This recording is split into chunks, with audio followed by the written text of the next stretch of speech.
Inshallah. Assalamu alaikum wa rahmatullahi wa barakatuh. I want to just say, we love you, God. God bless America. God bless Israel. রাতের জমাট বাঁধা অন্ধকার চিরে এগিয়ে আসছে 7টি মৃত্যুদূত, 7টি B-2 stealth বোমারু বিমান, যারা মাঝপথে আকাশে কয়েকবার তেল নিয়ে পাড়ি দিয়েছে হাজার হাজার মাইল। প্রতিটি বিমানের পেটের গভীরে ঘুমিয়ে আছে 2টি করে GBU-57 বোমা, যার প্রতিটির ওজন 30,000 পাউন্ড, অর্থাৎ প্রায় 13,500 কেজি।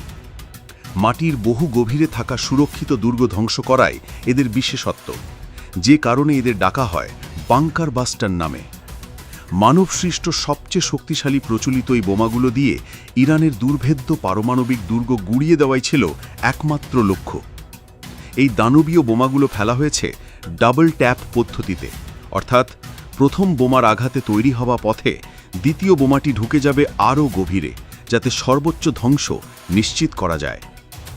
অপারেশন মিডনাইট হ্যামার নামের এই অভিযানে 75টিরও বেশি প্রিসিশন গাইডেড অস্ত্র দিয়ে সাজানো হয়েছিল এই ভয়ঙ্কর রাত। হামলার পর প্রেসিডেন্ট ট্রাম্প ঘোষণা দিয়েছিলেন ফোর্দো শেষ হয়ে গেছে। কিন্তু যখন ভোরের আলো ফুটল আর স্যাটেলাইটের চোখ গেল ফোর্দোর দিকে, তখন এক ভিন্ন বাস্তবতার চিত্র ভেসে উঠল। পাহাড়ের গায়ে বোমার আঘাতে সৃষ্ট বিশাল গর্তগুলো দেখা যাচ্ছে ঠিকই, কিন্তু মূল প্রশ্নটি অমীমাংসিতই রয়ে গেল। পাহাড়ের প্রায় 300 ফুট গভীরে থাকা সেই পারমাণবিক স্থাপনা কি সত্যিই ধ্বংস হয়েছে? খোদ মার্কিন ও ইসরায়েলি কর্মকর্তারা এখন ট্রাম্পের বিজয়ের দাবির সঙ্গে একমত হতে পারছেন না। তাদের সতর্ক মূল্যায়ন বলছে ফোর্দো হয়তো গুরুতরভাবে ক্ষতিগ্রস্ত বা অচল হয়ে পড়েছে, কিন্তু পুরোপুরি ধ্বংস হয়নি।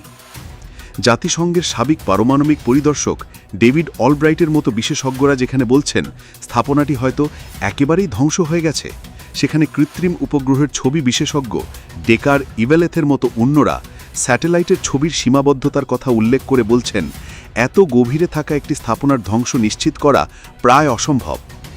তবে এই নাটকের সবচেয়ে বড় মোড় সম্ভবত লুকিয়ে আছে হামলার আগেই।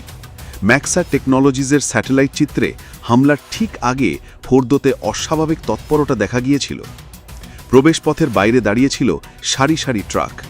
ইরানের এক শীর্ষ কর্মকর্তা রয়টার্সকে জানিয়েছেন হামলার আগেই তারা উচ্চ মাত্রায় সমৃদ্ধ ইউরেনিয়ামের বেশিরভাগই সরিয়ে ফেলেছিলেন। তাহলে কি যুক্তরাষ্ট্র এক প্রায় শূন্য দুর্গে আঘাত এনেছে? বিশ্লেষকদের মতে এটি মার্কিন সামরিক শক্তির এক বড় ধাক্কা। তারা তাদের সবচেয়ে শক্তিশালী প্রচলিত অস্ত্র ব্যবহার করেও ইরানের পারমাণবিক কর্মসূচির হৃৎপিণ্ডকে পুরোপুরি উপরে ফেলতে পারেনি। এই আংশিক ব্যর্থতা তেহরানকে হয়তো আরও বেশি সুরক্ষিত এবং গোপন পথে তাদের কর্মসূচি এগিয়ে নিতে উৎসাহিত করবে। প্রশ্ন উঠছে, এই হামলা কি ইরানকে কয়েক বছরের জন্য পিছিয়ে দিল, নাকি পারমাণবিক অস্ত্র তৈরির সংকল্পে আরও এক ধাপ এগিয়ে দিল? ফোর্দোর অটল অস্তিত্ব সেই প্রশ্নকেই আরও জোরালো করে তুলেছে। Desk report, 21 television.